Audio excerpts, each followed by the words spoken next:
Siomra beag. Ladies and gentlemen, welcome back to Sherlock. Listen, the podcast that takes a pop at culture. Sherlock. Listen. Sherlock, sure listen. Sherlock, sure listen. Sherlock, sure listen. Sherlock, sure listen. Sherlock, sure listen. Sherlock. Listen. Oh, that was almost a perfect intro, Ben. A little bit too perfect, some might say. As though there are maybe cracks that would appear in the facade later on in the episode. But look, we don't have time for that sort of ominous rambling because we've loads of stuff to look at, including a review for a film that both of us have seen, in fact, together. The first film since COVID that we've seen together, Alien Romulus. And speaking of suffering then, I've been suffering all weekend by trying to watch Rebel Moon, the extended cut. Rebel Moon, Chalice of Blood. It's rubbish. And, speaking of rubbish, there's a trailer for the incredibly still a thing, Craven the Hunter. Oh, sure, listen, Michael. If that wasn't enough, isn't life grand? Look at all those rainbows, puppies, and sunshine. Hang on. What's that whiff of decay I catch on the breeze? Oh, no. Smell of shite, Ben.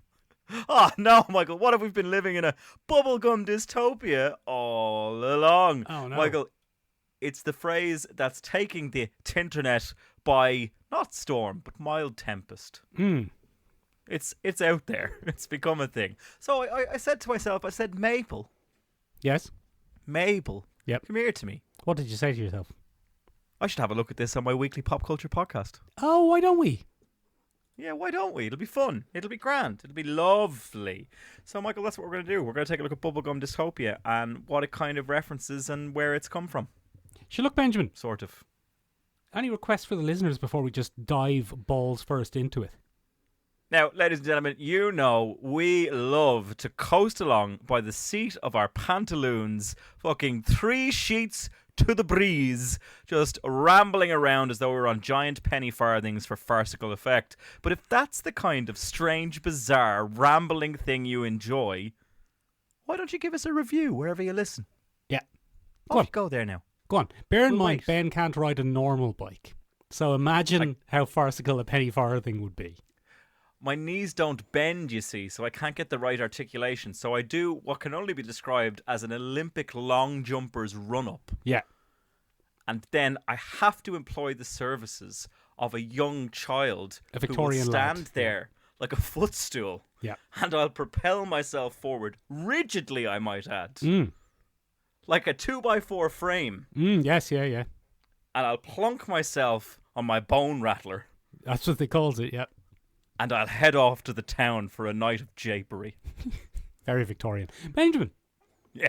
sounds like a wonderful image you've painted. An image which doesn't belie a hidden facade of shite. Sadly, Michael, the Victorian era, while full of whimsy in those wonderful, illustrious illustrations that we've seen across the ages, was actually a bit shite. Full of shite, yeah, absolutely shite. And everyone had tuberculosis. Everybody was coughing up blood, Michael. Yeah. Every last one of them. Every last one of them. And if they weren't, Michael, you didn't trust them. No, you're hiding a cough, aren't you? You've got bloody tuberculosis, Billy Piper, the actress Billy Piper. Ah, Penny Dreadful, come back. All is forgiven. What I'd give to have a good old-fashioned Penny Dreadful reboot. None of that fucking LA shite. Remember they that tried to LA pull one, off. though, Ben, where Natalie Dormer was the devil? Oh, awful stuff. Although Natalie Dorman, good on you. Well done. Well Dormer. done. Natalie Dormouse, well done to you. Yeah. Well done to you now. Just go more absurd. Benjamin, what's Bubblegum Dystopia, you son of a bitch? So, Michael, this is a buzz phrase that's kind of come out in the last little while, and it's kind of been kicked off by our friend Terry Gilliam. Oh, Terry G, as we call him. So he had a film that came out in 2013, Michael, called Zero Theorem. Brazil. Zero Theorem. Okay, go on. It's not Brazil, but it's not unlike Brazil, Michael. But Zero Theorem is pretty interesting. It's a dystopian sci-fi film, as one might expect from young Terry. Yeah. It's young Terrence. And the film explores some pretty existential themes, as one might imagine from young Terry. Oh, yeah. Now, Yeah. Benjamin, Shut up for a second. Yes. Is sometimes when older people try to make films that explore themes, they end up exploring themes from 20 years ago, and everyone's like, yeah, so? Yeah. So I think maybe Yes. you might have hit the proverbial nail on the head there. Oh, go on. Yeah. So the film follows Cuin Leith or Leth, depends on what way you prefer to pronounce it. It changes in the film, Michael. That's why I'm not sure. Oh. He's a big old recluse, Michael, played by Christoph Waltz. Oh, a famous racist actor, Christoph Waltz. Not a racist, Is but he? he just plays racist characters. Yeah, if you have a film, ladies and gentlemen, and you go, oh, this character's fucking vile. Very racist. He's got some takes, but I'd like him to have a veneer of almost bubblegum sheen to him that's slowly revealed to be very insidious. Who will I get? Oscar winner Christoph Waltz. That's a bingo. Yeah, very good. Very good. So that's a nice little meta joke there, ladies and gentlemen. Yeah, Anyway, yeah. he is a man who lives a pretty hermetic lifestyle in a society of the future that is filled, Michael, with bubblegum aesthetic, with Barbie world pastels, with massive holographic ads vying for your attention, with fictional AI companions. And yeah, so this is kind of the world that Leth is in. And he is a man who's become obsessed with a singular purpose. He genuinely believes that at some point, Yes. he is going to get a phone call that is going to explain the purpose of his existence. From Not whom? the purpose. He doesn't know. He just knows that there's a phone call somewhere that's going to come out. And he only ventures out once a day, Michael, because he's a hermit, remember? That's more than me. Yeah, in fairness, he's beating a lot of people post-COVID. But he ventures out once a day, Michael, in order to kind of try and make it to his phone call.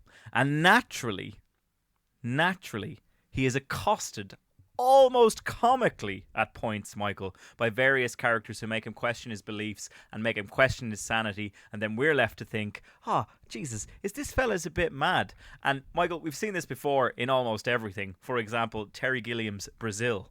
Oh, yeah, Brazil. That's a Terry G film. That's a Terry G film. Or Terry Gilliam's 12 Monkeys. That's another one Yeah. by Terry Gilliam. Yeah, so those are all good ones.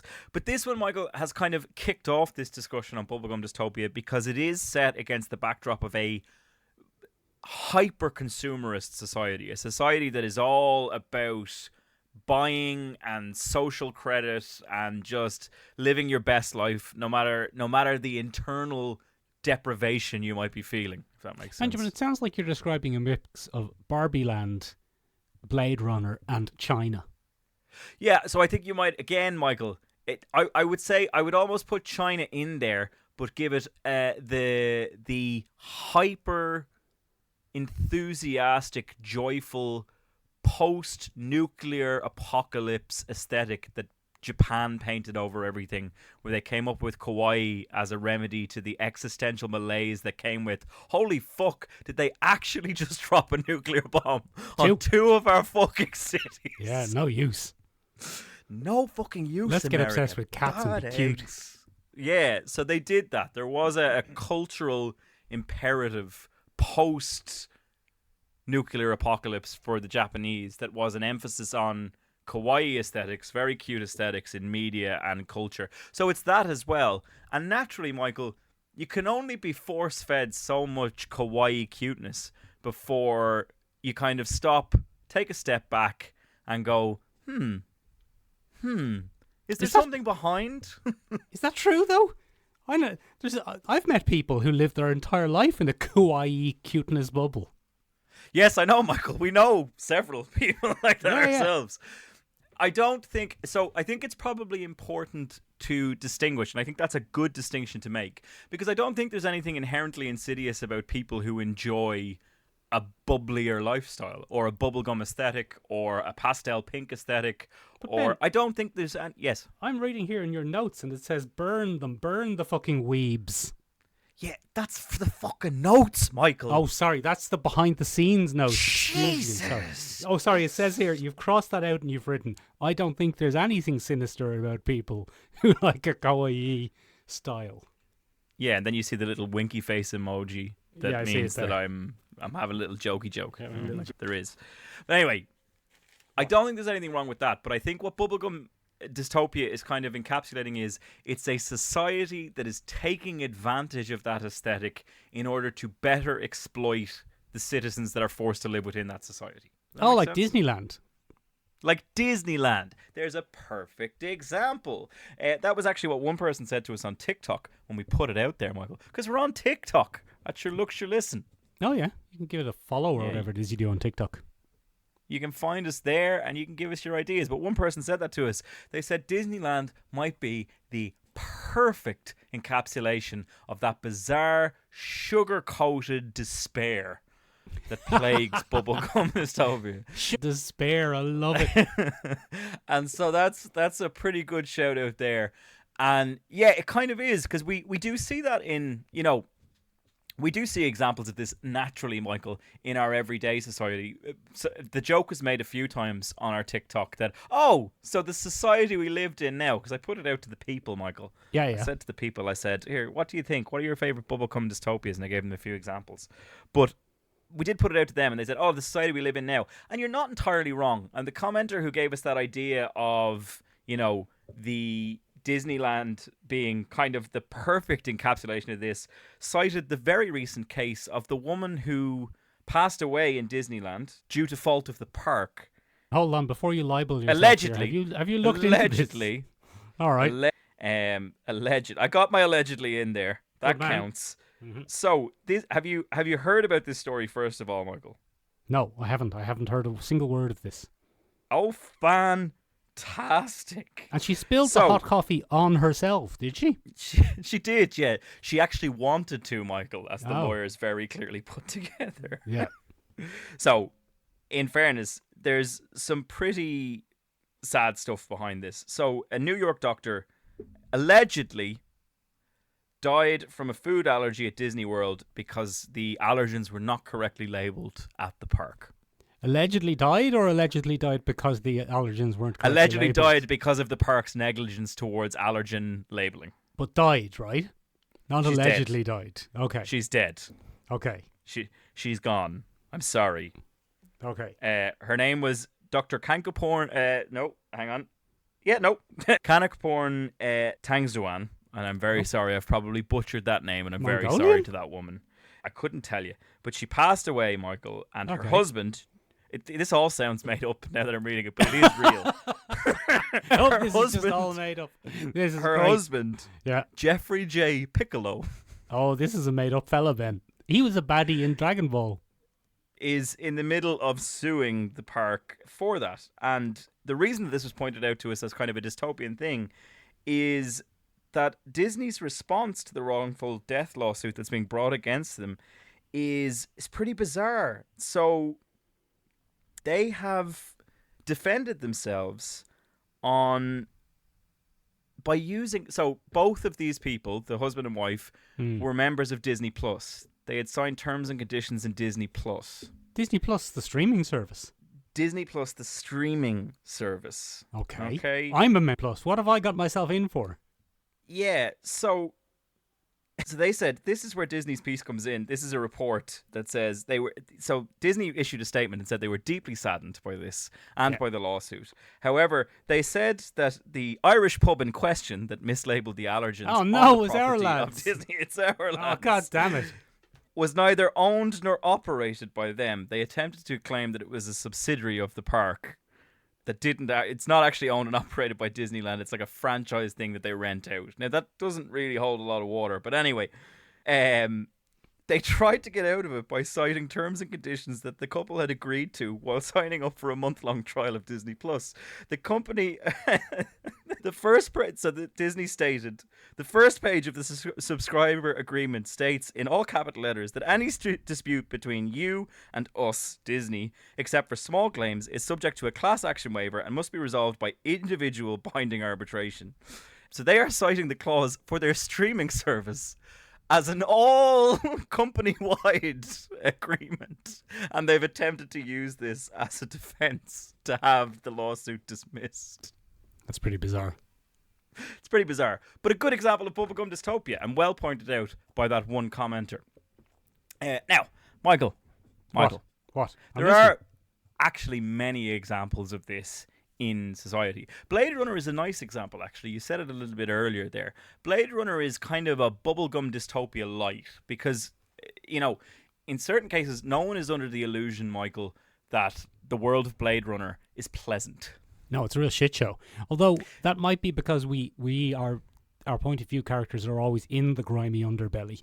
Maybe there are characters who are living in the big towers and living bubblegum pop lives. Do you not remember Jared Leto? He was a bit of a creep, even though he was in the towers. Yeah, but he was a thinly veiled Elon Musk, wasn't he? He was just Jared Leto. It was just Jared Leto. They just went over to his house and started filming. Didn't even know he was that in was the film. Jared Leto. That was Jared Leto's house. But come here to me. It's a good example because it gives light examples of that hyper pleasure centered veneer that they put over everything. We see it a little bit in the original Blade Runner, but we see it quite a bit in Blade Runner 2049 in Ana de Armas's virtual companion. Joy, yeah. So she is a kind of a perfect encapsulation of one of the key characteristics of Bubblegum Dystopia, and that is a very, very hollow attempt at empathy by corporations. Yeah, the big billboard is like, hello, do you want a little wank? And he's like, oh, I'd love a little wank off you. So that's one of the most jarring moments in the scene, I think, because we are did I say in the scene? In the movie. Yeah. That's one of the most jarring moments in the movie, Michael, is that scene, because we are led to believe that maybe Kay, Ryan Gosling, and Joy, Ana de Armas, might have a bond because they do it very well. A special connection then. A special connection. And we're led to believe that because one of the things that Ryan Gosling's Kay keeps doing is spending his hard-earned credits on upgrading his companion.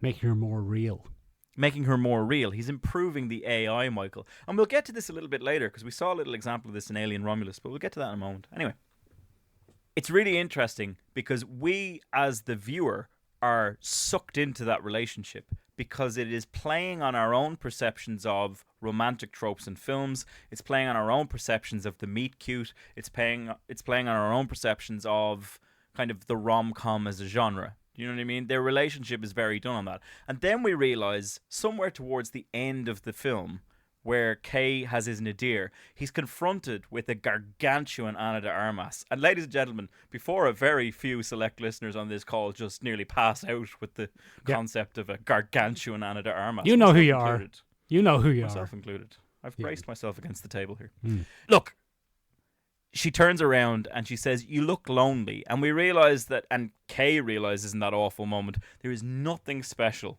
about him and his companion, that it has been, as it always was, a completely hollow means of exploiting his hard-earned credits. No use. And she's in the nude. No good. And she's in the nude. And I think, it's playing a little bit for crassness on that, because he dresses her and, she is essentially a Barbie. And we'll get to that in a second as well, Michael. She is essentially a Barbie and he dresses her quite demurely, Michael. Yeah. He's like, you dressed up as my grubby girlfriend because I'm a grubby man. Exactly. So he kind of plays into a very wholesome aesthetic, and then it's very jarring to see her so sexualized a little bit later in the film. It's a very interesting but very light example of that. There are, of course, some absolute belter examples of this, Michael, but one of the original examples is from 1932. I didn't even know there were films then. It's not a film, unfortunately, Michael. It's a book. Oh, never heard of it. You have. It's Brave New World by Aldous Huxley. Oh, I've never heard of books. Books? Yeah, I've never heard Right. of them. You put them on shelves. There's a few of them there behind me. Oh, items. Those decorative items that you never crack the spine of. What's that behind you there? Neil Gaiman. Oh, very Michael, good. what a classic jape at this point on Sure Look, Sure Listen, the podcast taking a pop at That's Neil culture. Gaiman. Ladies and gentlemen, before I tell you about Brave New World, why don't you make my Brave New World and give us a review wherever you listen. A little bit creepy. Go on, tell me about Brave New World. That was awful. So Brave New World is from Aldous Huxley, Michael. Kind of well, I mean, he isn't. He's a huge figure within science fiction, Michael, because he wrote very early on, and he was kind of one of the forerunners of speculative science fiction, Michael. He'd be up there with your Asimovs, you know, Woody. your Bradburys. Woody. But I would argue, Michael, Yes. that perhaps his greatest contribution to literature is his only enduring one, and that's Brave New World. Well, I'd love to hear more, Benjamin. You've got me on tenter hooks here, but I want to hear the meat and two vegetables. Yeah, so Brave New World is set in a society, Michael, that is so focused on pleasure, Lovely. but is actually a very rigid caste system that cannot be traversed socially. You and caste systems, Benjamin. I knew this was going to come back to caste systems. Michael, that's all I ever talk about. Catch me on a Saturday evening in the pub, just lashing about caste systems. You I love will, it. you know. You will. I will. I'll have a child chat your ear off about caste systems. You will. I will. But anyway, Brave New World, Michael, is set in that society. And it's a pretty important novel in that it takes a look at basically what we do as a society to numb ourselves to the suffering of others. If that makes sense. Just go on TikTok. Yeah, just go on TikTok. Again, a perfect example of a bubblegum dystopia, Michael. Very good. Nice work. It's not my first day, Benjamin. I know I'm playing the uninformed fool this week. But is he, ladies and gentlemen? No, he's fucking not. No, he No, he's just fucking is. not. He just is an uninformed So, fool. The novel is open in the world state city of London. So the world is unified under capitalism, essentially, Michael. Oh, great stuff. Capitalism's the other thing you'll bang on about at any given moment. Ah, Michael, catch me in the pub on a Sunday morning. Banging on about capitalism. And I'll chew your ear off. But one of my favourite things about this, Michael, is they don't count time in AD anymore. The time unit in that is the year 632 AF. And that's after Ford, as in after Henry Ford, a man who famously, Michael, was into the company city model of capitalism, where he basically wanted to find ways to optimize his workers' lives to the point that they could not survive without the company. Do a big Warhammer, Benjamin. It also is 623 as fuck for our Generation Z friends. Yeah, very good. Very good, Michael. 632, but yes, you're on the money. 632 now, as fuck. In our calendar, Michael, it's actually set in the year 2540. So it's in the future. And there are a few things that mark this out as a really speculative piece of fiction. One of them is that all humans are not engineered in artificial wombs. And what's interesting, Michael, is they're engineered to a particular caste in the womb. Oh, that's like what happens to us in real life. Yeah. And then, Jesus. And then they go through the process of indoctrination as anyone would. But Michael, the protagonist of this particular novel is Bernard. Oh, Bernard Shaw. Great stuff. Great stuff. And he takes his paramour, a woman called Lenina. That's a great name. Yeah, Lenina. Lenina. And they decide to go on a holiday. Now, in order to maintain their kind of blissful ignorance, they actually take a drug. It is the happiness-producing drug called Soma. And anytime a character begins to question the morality of the world around them, and there are some heinous things, Michael, the lower castes suffer, but they're taught not to suffer and take their Soma. Sounds lovely. Is essentially what's happening. And sometimes the upper classes grow an inkling of a conscience, Michael, and they begin to question that. And so in that particular case, Bernard does this a few times, and he's told very simply when he brings his concerns to friends or superiors, you should take some Soma. You should take some. Have you heard Taylor Swift's new album? Have you heard Taylor Swift's new album? Sure, why not? And Michael, he is basically bludgeoned over the head with the concept of take your drugs, take your drugs, take your drugs. And that's basically what happens. But he goes on a vacation, Michael. He's so stressed that he's sent on vacation to a savage reservation in New Mexico. Oh, this sounds fun. And what happens is there are still some natural-born people in the world, Michael, but they're kept on reservations.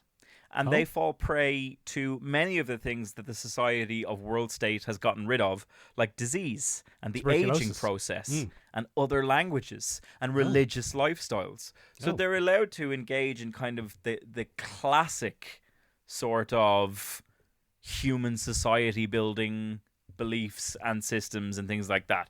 But World State has moved beyond all that because now we're living with genetically super engineered people.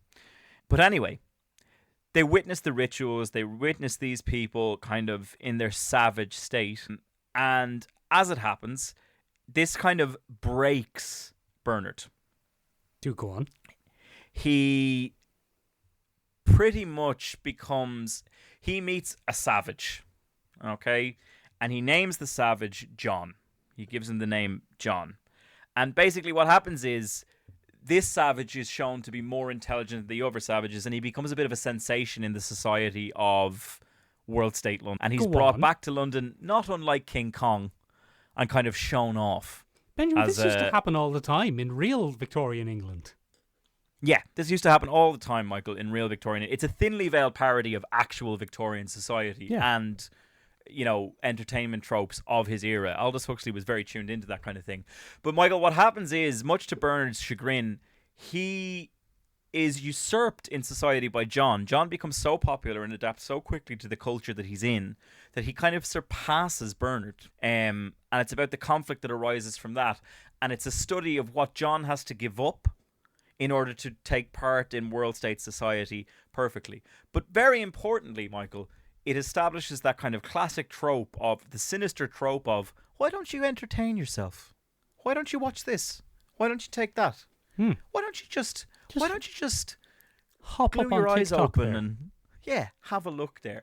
And Michael, of course, we saw that reinvented in 1998 with the Truman Show. That's with Jim Carrey's in it. That's with old Jimbo Carrey, Michael. And it follows the adventures of Truman. Truman Capote. Not Truman Capote, Michael. Not Truman Capote, you cheeky chappy. What a shame. Like, and now I'm living in this world which is a little bit unusual. That's my Truman Capote impression. Not bad. It was all right, as an off-the-cuff sort of thing. Not bad. Could have Pretty been worse. solid, actually. Could have been worse. Worryingly solid. But again, Michael, this is a very dystopia light version of that, and it's hard to nail it down exactly because the world that Truman lives in is a bubblegum dystopia designed solely for him. No, it's not for the viewers. It's not designed for him at all. Okay. Okay, go on. No, that's my entire point. I liked it. Like just the world of the world of the Truman Show is a fictionalized, picturesque, perfect America designed to sell things to the viewers. It's designed for product placement, and it's designed to make Americans harken back to a time that never existed. And sure, Truman is the main character, or as he would say, the main character. But a bit more Dr. Evil. That was a little bit more Dr. Evil. I've forgotten what Truman Capote sounds like. But yeah, it's not for him. If putting him in a dystopic hellscape would have made the company doing it more money, they would have done that. If torturing him on stream, which is a phrase that didn't exist when it came out, but if torturing him live on stream 24/7 made them more money and was better for product placement, they would have tortured him live on stream for money and product placement. Yes, they absolutely would have. There's some phenomenal scenes in that, Michael, where Truman's reality begins to unravel.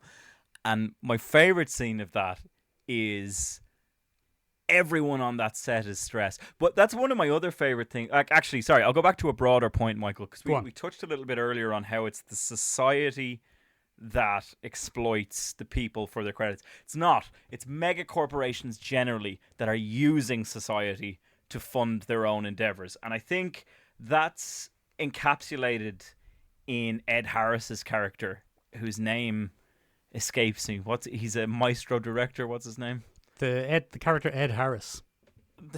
Yes, the actor Ed Harris, who was definitely in that. But Ed Harris is the true evil of it. And we kind of blame everyone on the show in the beginning because, they're all in on it and they're all keeping Truman, essentially taking his soma by, keeping him in the fictional town of Sea Haven Island. And, you know, he's there to sell things. And Christoph is the auteur behind it all. Sorry, Ed Harris plays a character called Christoph. But there's a phenomenal scene that shows how everyone on that set is exploited against their own best interests. He is married in the show. Yeah, that's not great. And that's grim in itself, Michael, both for Truman and for the actress who's forced to keep up this pretense of, I love Truman. Yeah, And she doesn't. Anna de Armas. Yeah, yeah, but it's worse because she's a living, breathing human being on the other side who's also possibly compromising her own, like, well-being. I don't know. But it boils down to the scene where Truman is actually unraveling and she is forced to do a product placement on the table while Truman is existentially tearing his own hair out, saying, what's the deal? And she goes, don't you want some of this? And she puts the product on the table. And he just snaps. He's like, who are you talking to? And it's this phenomenal moment where Jim Carrey just perfectly encapsulates a man at the end of his rope. He says, and who are you talking to? Just like that. Yeah, just like. I would actually pay very good money to see Mike Myers do a Truman Capote biopic picture based purely on this impression. I would pay money to see Mike Myers play Truman Capote playing Truman in The Truman Show. Good afternoon, and if I don't see you again, good evening and good night. I broke Ben. But there is that phenomenal scene, and you realise that actress also doesn't have a choice. She's been placed in the room with a man who is a threat to many people around him because he is questioning his entire reality, and she's forced to keep this smile on her face and try and sell the product. It's bizarre. Terrifying Michael. stuff. Terrifying stuff altogether. Fabulous stuff. I mean, you can push it a step further, Michael, because those are all relatively realistic examples of what might happen with Bubblegum Dystopias. They're extrapolations of where we are at the moment. Did I use extrapolations correctly, Michael? Yeah, you did actually. Oh, that's nice. That is nice. Well done. That's 10 nice. out of 10. Yeah. Thanks. Or I would say, 10 out of 10. I'm going to call him Truman Myers from now on. He will be a regular feature on this podcast.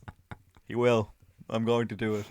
But come here to me. One of the interesting things that we see is sometimes that's applied in a much more sinister version. And if we look at that as a kind of a logical progression of narrative or a logical evolution of that narrative, we've gone from Brave New World to Truman Show, both very realistic. But then we've gotten some very recent examples of kind of supernatural or paranormal versions of that. One of the best examples recently being WandaVision. Oh, yeah, especially those early couple of episodes where she was creating the 1950s through 19s. Kind of started to fall apart in the 80s, but the 50s, 60s, and 70s episodes were very kind of what's going on behind this sinister, happy, and what's the word I'm looking? Saccharine facade. Very good, Michael. Very good. Saccharine. But I might use that as the subtitle for this episode. What's going on behind that saccharine facade? But come here to me. That's like, it's an interesting example there. Now, obviously, it's a wholesale kind of mind control. I guess you call it it's wholesale mind control. It's not necessarily Vision would be our Truman in that particular case, or Vision becomes the Truman in that particular case. It's almost an inversion of the Truman Show where it's one person at the center of it. In a way, it reminded me of that not X-Files, the famous Twilight Zone episode where a child holds a village hostage and everyone has to always smile and be happy around them because if they upset him, he turns them inside out. Is that the Justice League? No, the Justice League did an episode on that as well, and so did The Simpsons Treehouse of Horror, but I believe it was an X-Files fucking keep saying X-Files. A Twilight Zone story first. Get out of town. We should do a quintessential on the X-Files at some point, Michael. That's a good idea. People enjoy it. It's a good idea. I'll probably write that down. But come here to me. What? Like, that's a good point. Like, we've seen it a few times now, especially that harkening back to a different America, the golden era of America necessarily. Unless, Michael, you were a person of colour or a woman. No, because then they were bad times. Then they were real bad times. Real bad times. And, like, it's interesting to see that because there is some element of golden age thinking in all of it. You know, that there is a perfect society or there is a perfect version of life that exists. But that's very interesting, Michael. But again, I suppose to course correct a little bit, WandaVision is a good example of it because it's hyper stylized, focusing on reference points of an era. So it's the studied version of the 1950s, not the reality of the 1950s. It's the studied version of the 1970s. It's not the reality of the 1970s, if that makes sense. Yeah. Very little gang warfare, for example. Very little gang warfare, not much of a war in general going on in the 1940s there by the looks of WandaVision. But there are other examples of that, Michael, that embrace the bubblegum part of the aesthetic an awful lot more. And the most recent example I could think of for that was Barbie. Barbie girl in a Barbie world, Benjamin. Barbie girl in a Barbie world, Michael. And that was a pretty interesting example of that because initially in that world, everything is fine and dandy. Here's your candy. Mm. And Unless it's you're a only... Ken. Unless you're a Ken. I mean, like, there's an interesting example. So Kens are second-class citizens in Barbie world. And then Kens become first-class citizens and Barbies become second-class citizens. And that's how it works. But the veneer actually isn't... The sinister element, I don't think, is even Ken seizing power. I think maybe that was what it was meant to be. But the sinister element of Barbie is that Barbie is completely shunned for not conforming to the rest of Barbie world or having a single lucid thought about the existence of her kind of life. You know, that's interesting. And she's immediately shunned for that by the Barbie community. She's got flat feet, Michael. Yeah, she got flat feet. Instant flat feet. Benjamin, are you saying you kind of relate to this as sometimes you feel like you're the only intellectual who's really thinking about society and then you're therefore shunned? Have you seen the tattoo that I have on my chest? It just says that. Word for word. With the stutter in the middle. Yeah, word for and word. Then it says in the bottom in brackets, to be read in the voice of Truman Capote. But yes, Michael, that's how I feel about life. That's why I do a podcast on pop culture and take the all-merciful piss out of everything. Yeah. But like the bubblegum, like obviously, as I said before, a lot of the comments were, actually, we've seen this quite a bit in real life today. And I think that's probably true, Michael. You've made the joke a few times now. Get up there on TikTok and have a scroll. Just scroll on TikTok and don't worry about any of that bad stuff. Yeah, I mean, like, doom scrolling could be seen as a forerunner to Bubblegum Dystopia. That notion of, you know, oh, fuck, life is hard at the moment. I'm going to have a little horizontal time and fucking zoom through my phone. And, like, that's a no judgment statement from this podcast, ladies and gentlemen, because we're on TikTok. You should check us out. Check us out. Yeah. We're part of the content that you're no doubt flicking through. This is a content farm. There's not a lot of critical thinking here, ladies and gentlemen. This is arguably the most critical thinking we've done all year. I'm very tired. It's tired out my brain. Ladies and gentlemen, Mick and I went to the cinema the other night, and the other night being yesterday evening. Yesterday evening, Ben. We're too old for going to the cinema on Sunday. Shouldn't be going to the cinema on Sunday nights. Shouldn't be doing that. But ladies and gentlemen, that is, in a nutshell, the kind of genre behind Bubblegum Dystopia. I have to say, I like it as a term, not only because it rolls off the tongue, but also because it is, in the most uncomfortable of ways, just a little bit too close to the bone. Little tiny bit too close to the bone, like Michael Bay's The Island. Yeah, but Michael, speaking of us being absolutely knackered from going to the cinema. We went to the cinema yesterday, Benjamin. We saw a brand new film.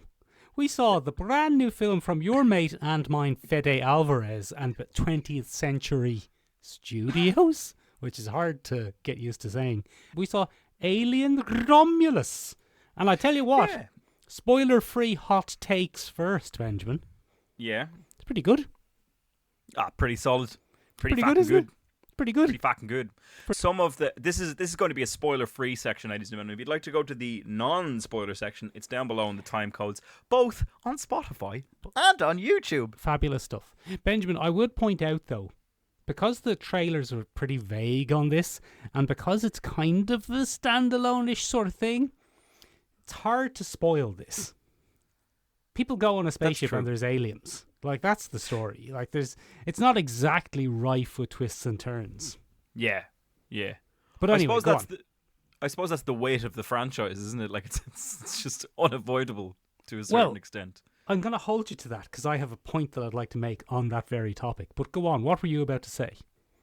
I was going to say, Michael, it has some of the best back to basics filmmaking that I've seen in years. From the Alien franchise or from films? I think from film, there's some really solid craft in, and I'm going to caveat this, Act 1 and 2. Okay, go on. I'd like to hear a little bit about that. So, one of the things that I initially liked is the tone setting of this film. The start of this film, Michael, is slow. It is, This and is it's all about people living in a dystopia and being beholden to a caste system. Yeah, and we'll get to that in a second, Michael, because that was one of my favourite parts of this entire film. I spoke to you about it in the pub on Saturday night. Yeah, non-stop. Non-stop. I just chewed your ear off. But come here to me. This is, I think, right back to Stanley Kubrick's 2001: A Space Odyssey. This is Ridley Scott's original Blade Runner. It's Ridley Scott's original Alien. It is an old school, slow build opening that drips, Michael, with mystery. And one of my favourite things about it was it just establishes the tone of the film right off the bat. And there's nothing all that fancy to it. No. Like, there's no explosions, there's no quips, there's no action sequence, there's no mystery man sprinting around doing something. It's just a very slow burn, classic space exploration, something spooky's going on kind of vibe. And it is laced in 80s sci-fi aesthetic. Everything is analog futurism, and I could not love it more for that. Yeah, very, very good. Look, Ben, here's the thing, right? I had a thought, and I said this to you during or shortly after the film. This genre, the genre that this movie occupies, is probably my favorite, in theory, genre of movie, and that is space mystery. I love space mysteries. I love, we're grubby space truckers, and there's a mysterious distress signal. Shall we go and have a poke around and maybe get rich? And then they go and they poke around and they find a spaceship, and the spaceship is mysteriously abandoned, and they get on the spaceship and go, this spaceship is mysteriously abandoned, but maybe instead of discretion being the better part of valor, we will be led astray by our desires to become rich or whatever else we might be after, and we'll ignore the warning signs, the ever-building warning signs that this ship is full of horrible grobbly things, and get our own comeuppance and be picked off one by one by the horrible grobbly things. And that is my favourite genre, and the first 40 minutes of this does it wonderfully. Exactly like you said. They live on a gross planet, they team up, they're a bunch of precocious teens, but they're not too precocious. They're not fucking superheroes, and they haven't got an audacious plan that, you know, they're trying to get away with something, and they're probably not going to because it's an alien film. And exactly as you said, the atmosphere is fantastic. The CRT display screens, the physical buttons to press on all of the machines. Great. Absolutely fabulous. And I turned to you and I said to you, I whispered in your ear, Benjamin, I whispered a sweet nothing to you. And I said, this film would be fucking incredible if we didn't know it was aliens. And that's true.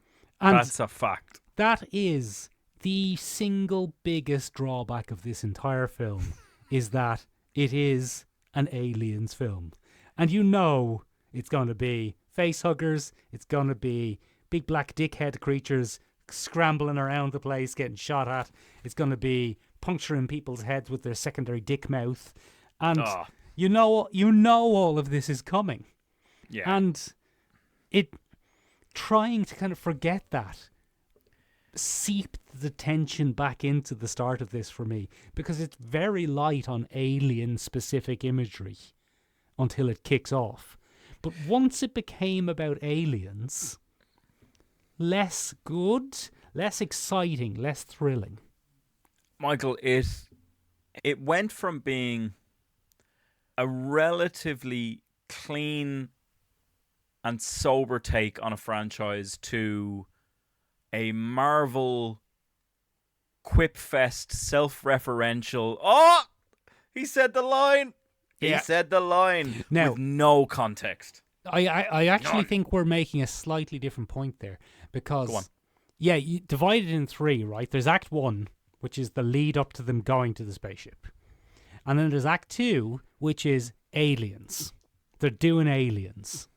Mm. And then there's Act 3, where they become heroes and start winning a little bit.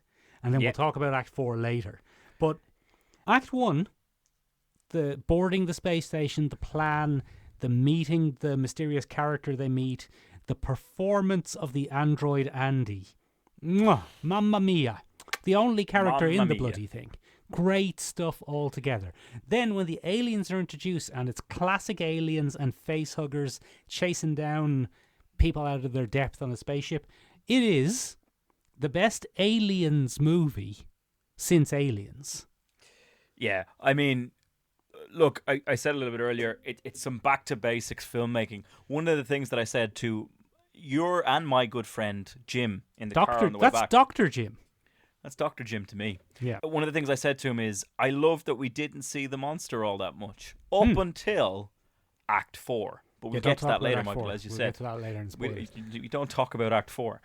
But a lot of this, Michael, is shot using classic cinema techniques. And what I mean by that is the light is very heavily manipulated to give us big, heavy shadow, silhouetted characters stumbling around in the dark. And at no point was that dark, dense atmosphere achieved by a filter or by a little bit of color grading or anything like that, Michael. It was all done through classic lighting. I'd say there was a lot of gels put over cameras to create the right light effects and things like that. The amount of practical effort and work that went into this film, both from a creature design point of view to a ship design point of view. I remember looking, Michael, at the dust on everything and going, yes, this ship has been abandoned for fucking ages. And it was fabulous. And that's what I meant by back to basics filmmaking. There was so much care and attention put into building that world from scratch, from the real world parallel of the company town of Weyland-Yutani to the script that you can't use anywhere else. You can only work within Weyland-Yutani communities. You can't go anywhere else because they are the corporation. No, you and it's awful. It's awful. Right down, Michael, there's a scene at the start of the film where Rain, the character of Rain, who's the main, well, I would argue the secondary main protagonist, but we'll get into that. She's the protagonist, Ben. She is the protagonist, unfortunately. Not because she's a woman. No, I think because there were. I think the listeners read into that you meant it was because she was a woman. Ladies and gentlemen, for all your misogynist pop culture takes, sure. Here you go. Here you go. We're right here every week, or in the pub on Saturday evenings and Sunday mornings. But come here to me. There is a moment where she is forced to weigh up whether it's a perfect moment of writing for me because she is forced to weigh up whether she wants to stay on the planet and play by unfair rules on her way to Italy or risk her life and escape the planet. And the thing that sums up her decision is her pseudo love interest or former flame character. What did you call him? The world's most Sir generic Gennaro? man. Yeah, Sir Gennaro. He comes along and he says, come on, do you want to end up like our parents? And she takes a look at a miner, Michael, and what's he holding in his fucking hand? A canary.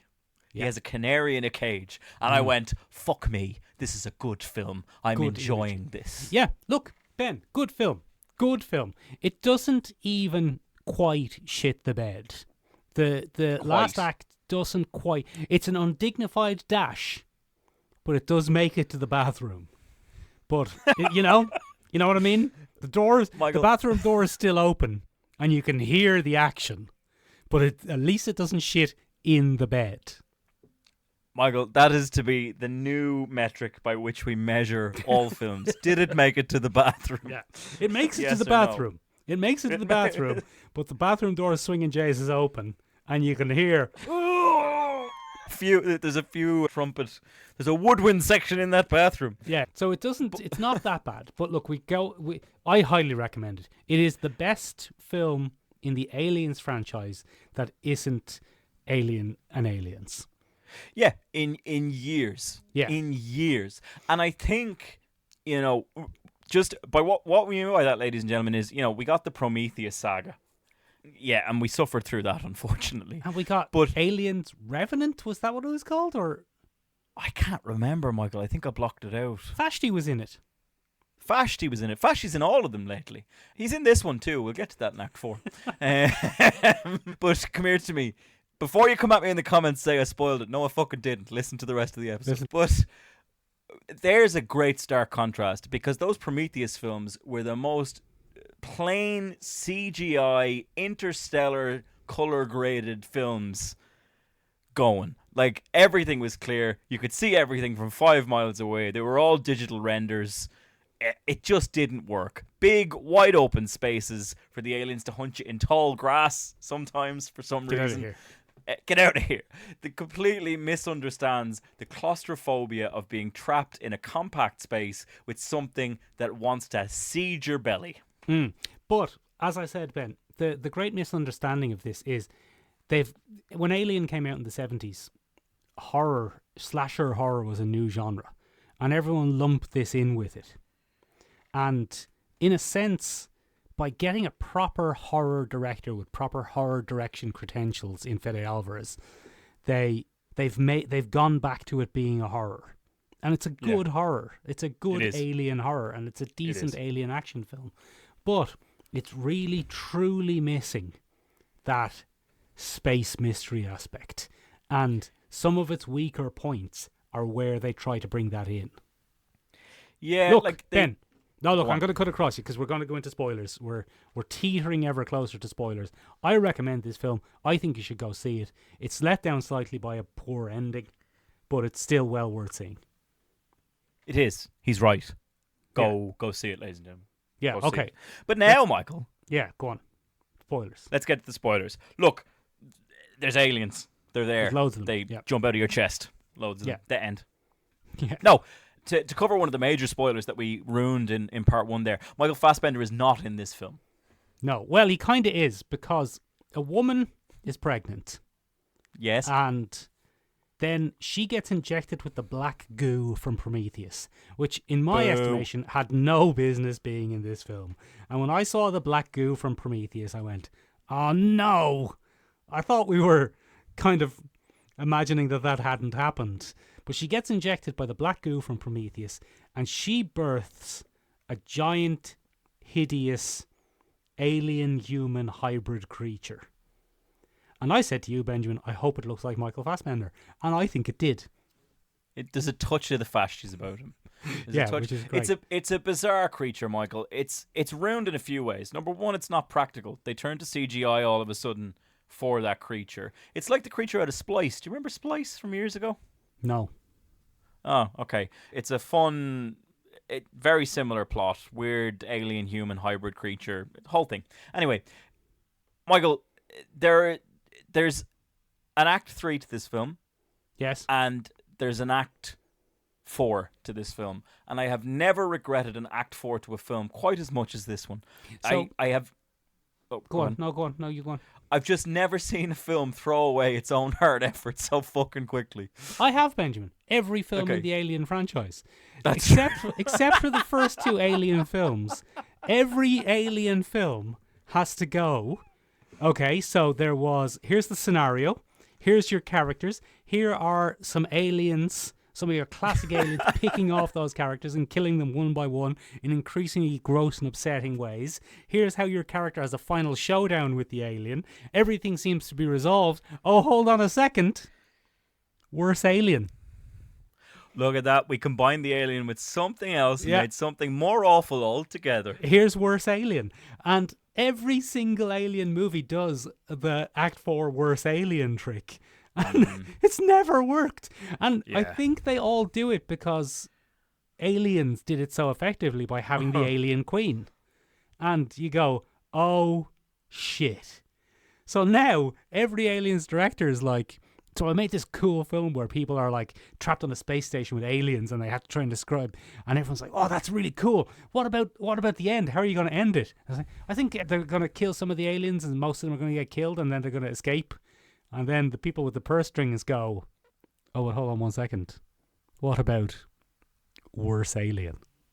What about a little Yeah, of that? would you throw in a worse alien? And the most egregious thing about this is the worse alien is not just a worse alien, although it is horrific to look at. And the people in our cinema went, what the fuck is that?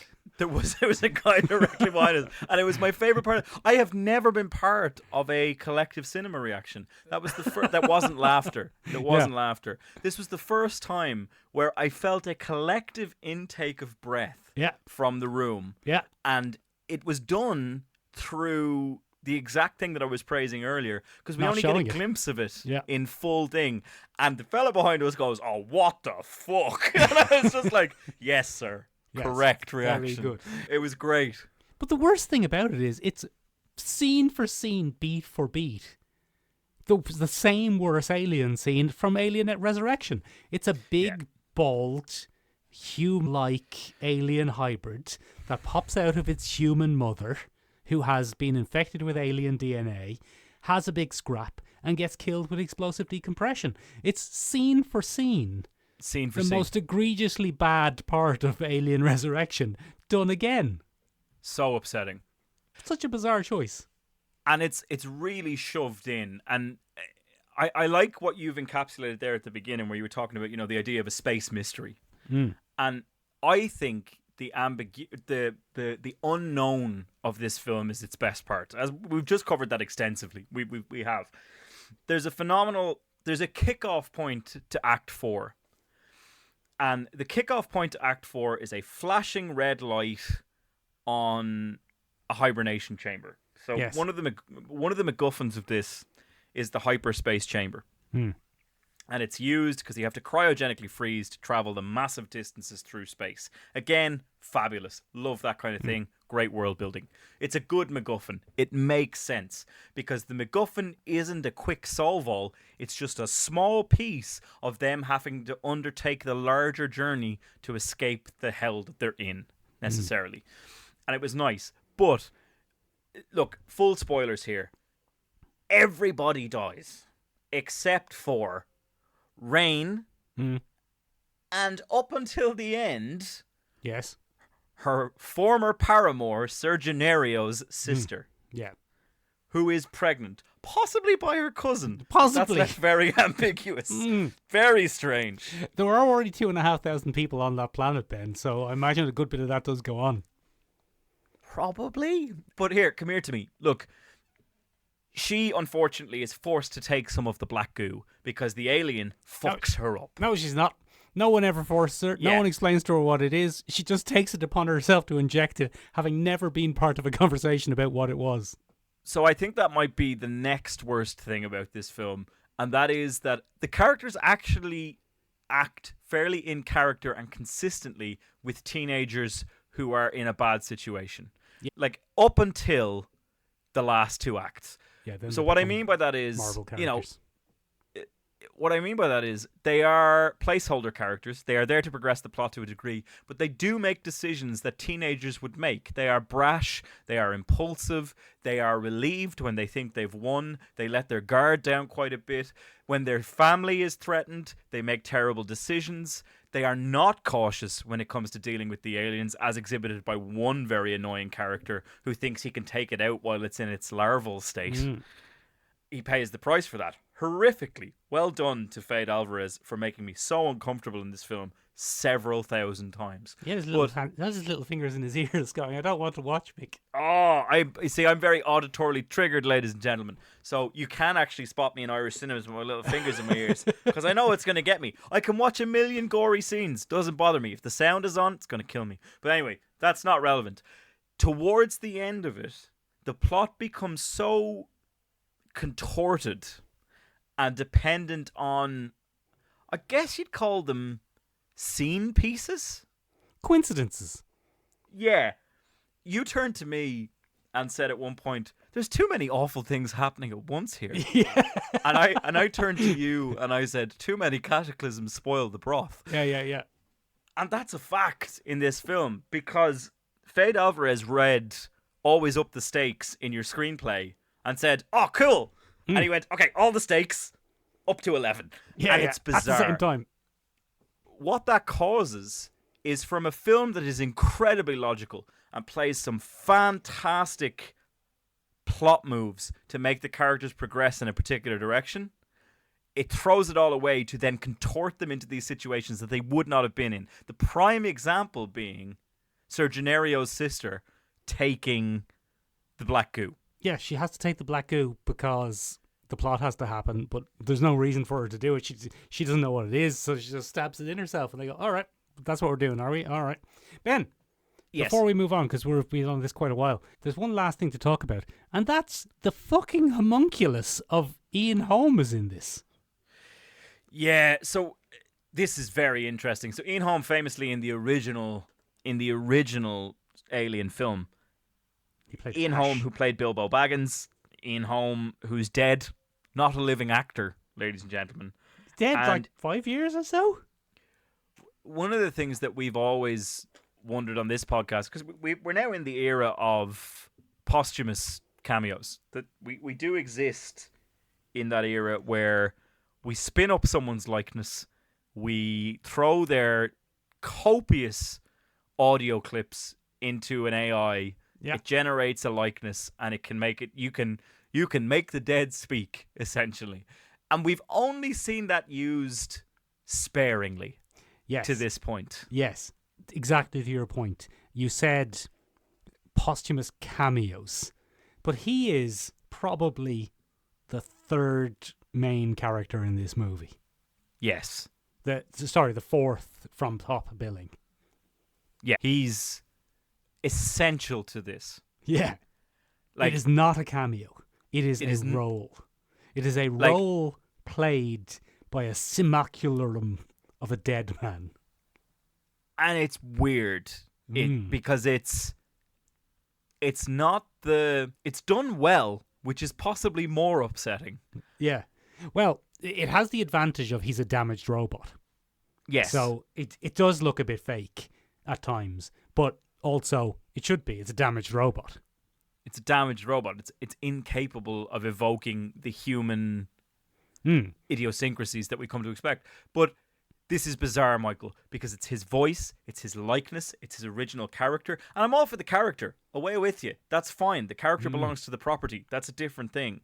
I want to know who gave 20th Century Fox, Ridley Scott and Fade Alvarez permission to use the likeness. It's assumedly Ian Holmes' estate. Because be Ian there's Holm. no way... There's no way he signed that over somewhere, Michael. Did he? Was that a thing? Were we looking to do that with people?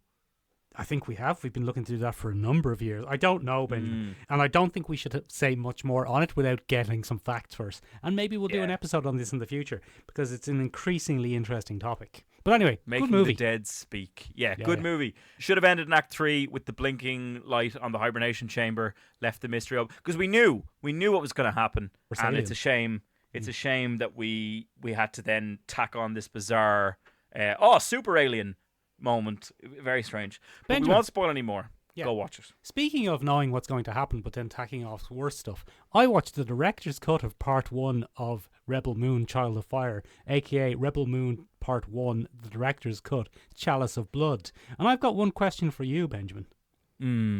Did you? It's actually a two-part question.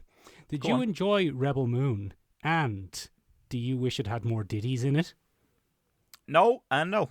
All right, well then this is not for you Okay. All right, because I'm going to leave you now. That's it for me, ladies and gentlemen, for this week. it's 3.5 hours of Rebel Moon, but with more ditties in it. Oh, boo. No, it's grand. It's 5% better for it. It's not better. It's not good, but it's 5% better. Not because of the ditties. There are uncomfortable sex scenes and women in the nude get tortured. Just so That's you know. awful, Michael. Yeah, That's awful. yeah, it is. But just so you know, it's hardcore. That's how they show you. Women get stripped naked and branded.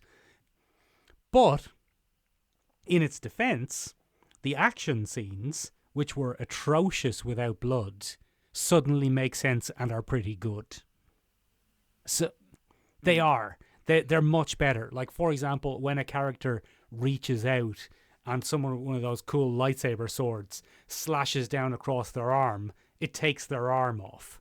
And then they slash them across the back and it cuts them in half, which is way better than people being hit with magic swords and simply falling over. Yeah, that doesn't make any sense. Yeah, and the guns, which were these like cool kind of plasma bolt pistol sort of things that everyone had, Yeah. they have the awful effect on the human body that you would think they would have. Oh, okay. Well, that makes sense. So Searing, heads- awful yeah. death. Searing awful death and heads exploding and stuff like that. Also, because it's longer, a couple of characters get slightly better introductions and motivations. So, for example, there's a scene, do you remember when they visit the Hive City to recruit Nemesis? Yeah. Yeah. There's a scene where they're eating noodles in a bar and they're talking about finding this Nemesis person and how are they going to do it. And then they look up and she's actually been sitting across from them and she says, "Are you talking about finding me?" And it's a much cooler introduction to her than, "Follow me, we've got to kill this big spider." Are we sound with that? Which is how she's introduced in the first version. And then there's some utterly bizarre stuff. Like there's a 25-minute intro sequence which revolves around pervert Nazi man, Noble, Ed Screen. Oh, no. And Anything but, in my book. Yeah. He's coming to your planet. He's blowing everyone up. And he's finding the leader of the planet and killing the leader of the planet in front of their family. And then extracting one of their teeth and putting it onto his teeth his teeth foam board that his weird creepy monk men are carrying around with him. Do you remember the awful scene from The Walking Dead where Neil kills Glenn with a baseball bat? He basically does that in space. Oh. But he, like these baddies do, like these evil, horrible space Nazis do, he takes one of the family members, gets them to do it, and then recruits them into the evil army. Ew. And that's the guy, Ben. That's the guy on the planet. You know, the guy who didn't really go along with the rest of them? And it was like, why? Who's this guy? Who's this kid? You know, the soldier who doesn't... Yeah. That's him. That's his origin story. Oh, that makes a lot more sense, in That makes a fairness. lot more sense. And in fact, kind of everyone is united by that. Because that's also the prince who won't wear a shirt. That's his story as well. And it becomes more of a recurring theme of these baddies that they kill families and indoctrinate orphans. So it makes a little bit more sense that all of the main characters have the same origin story. So It's not go on. It's not a great model for recruitment. Well, it seems to be working for them. Yeah. Up okay. until this. It's a Zack Snyder film. It's a Zack Snyder film. I forgot completely that Sons of Anarchy does an Irish accent in it. Oh, yeah, he's Northern Irish for some reason. Completely forgot that he's from Northern Ireland in this space. He was Northern so Ireland. proud of that, Michael. Do you remember? I don't think it's atrocious, but I'm not from Northern Ireland. In all the interviews, Michael, he was going on about how he spent fucking hours with a dialect coach, and I was like, you should have spent more. You should have fucking gone. That's So yeah, fucking terrible. there's loads of blood, there's loads of violence, there's a little bit more character backstory. It's 5% better, but also an hour longer. So, you know, weigh that up as you will. But I haven't watched part 2. I don't have the time. I don't have the time to watch 9 hours of Zack Snyder, Ben. But I might, because if this is the version that they had released first, I think it would have been much better received. They've kind of cut themselves off at the knees with this franchise by releasing a worse version first. No use. Michael, speaking of Yes? things that are 5% worse and feel like they're an hour long, Craven is still a thing. And we got a trailer for it this week. Yes, listen to me while I speak in Russian accent slowly. Look, this is a thing, Michael. We're tight for time, which is probably a blessing. Anyway, look, Aaron Taylor Johnson's Craven the Hunter. His dad's a Russian gangster. He's the hunter or something. He's wearing the outfit, God bless him. He's giving it a good old shot. He's got the lion's mane outfit on. He's leaping around the place on all fours for some reason or other. Yeah, because he's Craven. Rhino was Craven. there for a second. Looked terrible. Yeah, Rhino looks terrible. This version of Rhino is the worst of Sony. They've taken the name of Rhino and, broadly speaking, the character idea and said, Let's just have him be bitten by a radioactive rhino, and he gradually I think turns that might into be a it. rhino. I think that might be it, Michael. Michael, we made our first reaction to this well over 2 years ago. Did we? Because I remember us doing a whole bit on radioactive lines. Do you remember that? Yeah, he gets bitten by a radioactive line. That's he what gets happens. bitten by a radioactive line. That's what happens. And his brother gets bitten by a radioactive rhino. Is that who it is? Is that That's him? his brother, Is that yeah, because they showed in the previous trailer his brother getting kind of rough skin, and it ends up turning him into a big giant rhino man sort of fella. Do you know what I hate most about when they depict, any of the big characters in this? They make them look like aesthetic bodybuilders. He has the tapered V of the rhino. The rhino is a massive lump of a human. He's got a big gut. He's got a massive gut, and the point is, he's still a threat. He's still the worst, and they've gone and made him into the Rock with a horn. Yeah, the Rock usually has a horn, to be fair. Hey! On that note, ladies and gentlemen, if you've enjoyed our phallic-based humour, like Alien, the movie. there are a few different ways you can express your enthusiasm towards that. Actually, if you enjoyed our phallic-based humour, don't get in touch with us. Don't express your enthusiasm, please. But ladies and gentlemen, there's some exciting news for next week. If you've been enraptured by this, ladies and gentlemen, we're doing one of our classic episodes of Exhumed. Oh, how exciting. Yeah, where we go back, we take a look at the cinema of yesteryear, and we drag one of its almost still breathing corpses out, and we take a little look-see. Oh, what film are we going to look at? Very fittingly, Michael, Blade from 1998, starring Wesley Snipes. 1998's Blade, starring Wesley Snipes and famously friend of the podcast, Donal Logue. Donal Logue, good pal of the pod, Donal Logue. Don't sue us, Donal. Allegedly, you're a pal of the pod. Come here to me, Michael.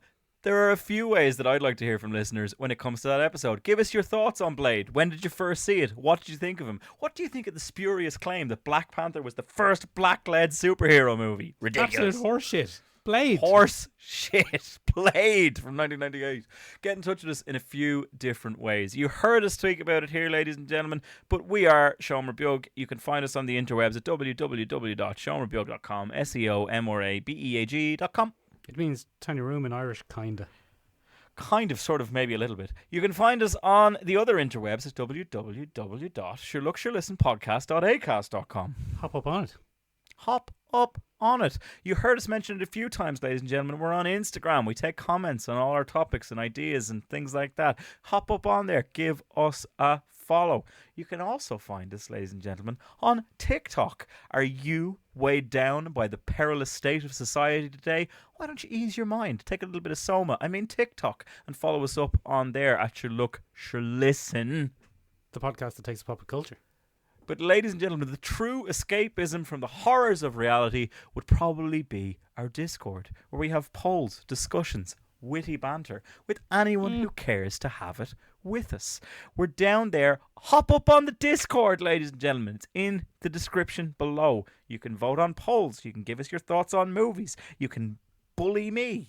It's great. Great. One of the best things about it. One of the best things about it. Ladies and gentlemen, join us in a week's time. We're talking about Blade. Bye-bye. And if I don't see you, good evening and good night.